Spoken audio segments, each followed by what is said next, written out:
کل آپ کا خطبہ جمعہ سنا تو روحانی طور پر بہت تقویت ملی ہے، اور بعض اوقات آنکھوں میں آنسو جاری ہو جاتے ہیں جب یہ خیال آتا ہے کہ نبی کی صلی اللہ علیہ وسلم درود بھیجا جائے، ان سے پیار کیا جائے اور اللہ تعالیٰ سے پیار کیا جائے۔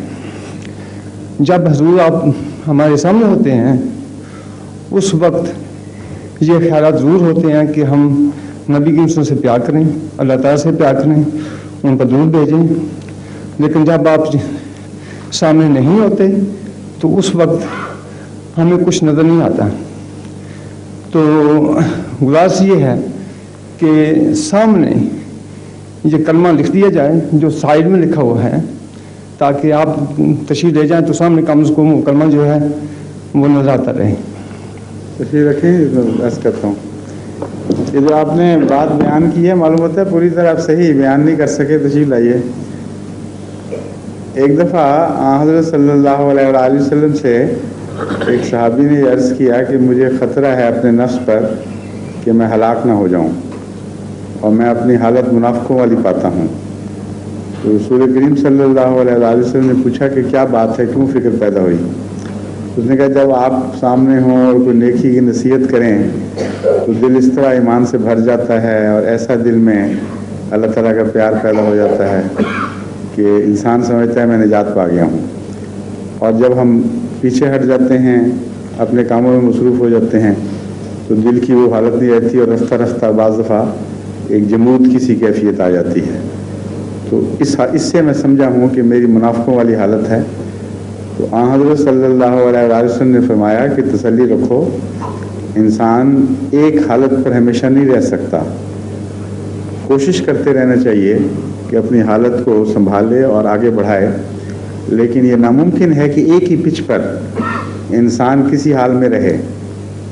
دنیاوی محبتوں کی ایکسائٹمنٹ میں بھی ایک پچ پہ نہیں رہتا، دنیاوی تعلقات اور دنیاوی لذتوں کی حالت میں بھی ایک مقام بلند مقام پر نہیں رہتا۔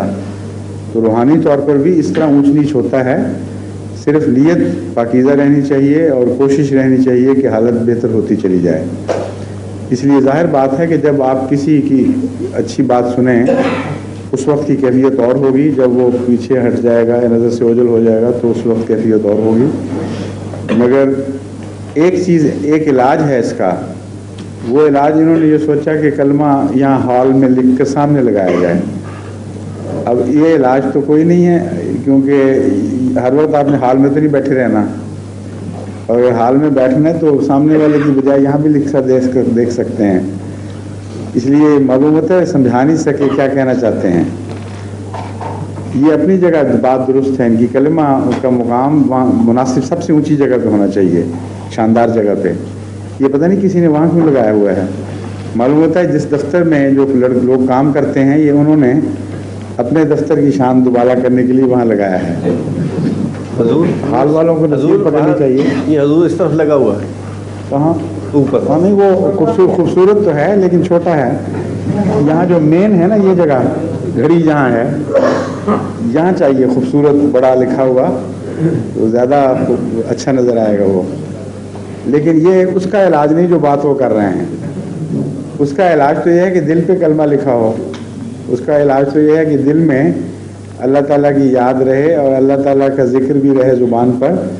اسی لیے خدا تعالیٰ نے قرآن کریم فرمایا کہ ذکر اکبر ہے، سب چیزوں سے بڑھ کر اکبر کا لفظ قرآن کریم میں اللہ تعالیٰ کی ذات کے متعلق بھی آتا ہے اور ذکر الہی کے متعلق بھی آتا ہے، جس کا مطلب یہ ہے کہ تمہیں اگر خدا تعالیٰ سے محبت پیدا کرنی ہو یا اس کے وجود کو کا تصور اپنے دل پہ جاری کرنا ہو تو اللہ کا نام سب سے بلند، سب سے گہرا، سب سے وسیع تمہارے دل پر نقش ہونا چاہیے۔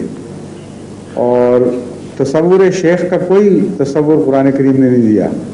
اس لیے اس بات کا بھی میں جواب دے دوں کہ میرا سامنے ہونا یا نہ ہونا بالکل بے معنی بات ہے۔ حضرت صلی اللہ علیہ وآلہ وسلم کو خدا نے جو تعلیم دی اور جو آپ نے دوسرے لوگوں کو دی وہ اللہ کا سامنے رہنا ہے، اور وہ ایک ایسی چیز ہے جو ہال کے ساتھ محتاج نہیں ہے، بندہ نہیں ہوا۔